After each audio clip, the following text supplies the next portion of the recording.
Kau hianati aku, kuambil pamanmu. Karya Alvaro Zian, bab 115, Mantan. Pulanglah Kal, kasihan istri dan anakku di rumah, pasti mereka tengah menunggumu. Ujar Bahairu. Tapi Mama, Papa yang jaga, lagi pula tadi Fajar menghubungi Papa, dia akan kemari bersama Anita. Baiklah Pa, aku pulang ya. Ma, aku pulang dulu, besok aku akan kemari membawa istriku. Bisik Haikal dan diangguki Bu Fatma. Untuk tingkat kesadaran Bu Fatma sudah mulai membaik, hanya butuh pemulihan saja dan besok dia sudah bisa dipindahkan ke ruangan perawatan. Tapi untuk kakinya belum bisa berjalan karena ada benturan yang menyebabkan tulang di kakinya patah. Jadi masih ada pengobatan lebih lanjut lagi. Haikal tersenyum kecil karena mamanya sudah bisa menerima istri dan anaknya ini. Berita yang sangat baik untuk Haikal. Dan April nanti. Dia segera pulang, tak sabar untuk bertemu dengan istrinya saat ini. Menyampaikan berita bahagia ini. Haikal memarkirkan mobilnya di halaman rumah April. Tapi Haikal sedikit terdiam karena melihat April sedang berbicara dengan seorang lelaki di teras rumah. Dia segera keluar dari dalam mobil. Satria dan Vino yang melihat mobil Haikal pulang segera keluar, berlari memeluk papanya tersebut. Papa! Pekik mereka bersamaan. Jagoan Papa sudah mandi? Tanya Haikal mencium dua bocah itu bergantian. Sudah, jawab Vino cepat dan diangguki Satria. Haikal menatap ke arah lelaki yang terlihat menatapnya sinis. Siapa? Tanya Haikal. Kenalkan ini, Ferdi, mantan suami April dan ayah dari Vino. Ucapnya bangga seraya mengulurkan tangan. Haikal menyambut tangan lelaki ini dan terlihat lebih tenang. Haikal, suami April. Jawab Haikal tegas, tak ada raut wajah cemburu di wajah Haikal. Dia malah menampakkan kalau dirinya lah pemilik April dan Vino saat ini. Maaf mas, aku harus masuk menyiapkan makanan untuk suamiku. Ucap April pada Ferdi.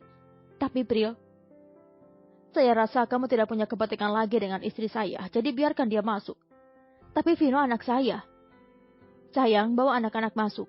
Ujar Haikal tak ingin melihat Vino ketakutan karena Vino tak mengenal pria di hadapannya ini. April mengangguk patuh dan segera menuntun Satria dan Vino masuk ke dalam rumah. Vino anak saya, ujar Ferdi. Selama ini kemana kamu? Sudah menanam benih lalu hilang tanpa jejak. Dan sekarang datang untuk bilang kamu ayah Vino? Pengecut sekali sebagai lelaki.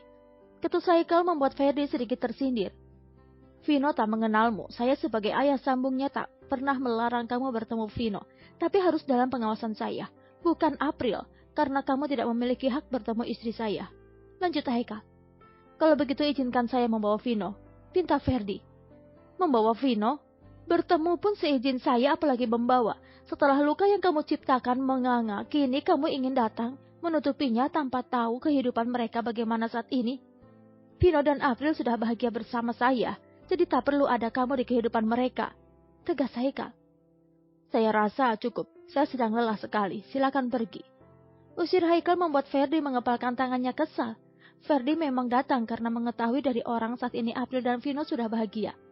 Ferdi yang dulu memang pergi meninggalkan April dengan perempuan lain karena kehidupan mereka sangat susah dan ibu April sakit-sakitan. Haikal menutup pintu sedikit keras, perasaannya saat ini tak karuan. Apa selama dia tidak pulang ke rumah lelaki itu sering datang atau baru kali ini saja? Haikal tak bisa menentang takdir kalau Vino memang bukan anaknya. Begitu juga dengan Satria yang masih ada Karin sebagai mama kandungnya, tapi Haikal tak suka bila lelaki itu datang menemui istrinya.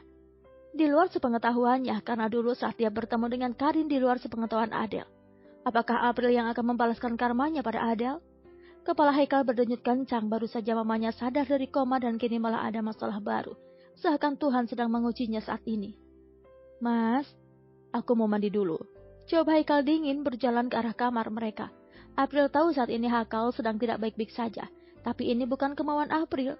Ferdi datang tiba-tiba hari ini, dia pun sedikit terkejut, tapi untuk mengusir Ferdi, tidak mungkin karena April tahu bagaimana keras kepalanya mantan suaminya itu.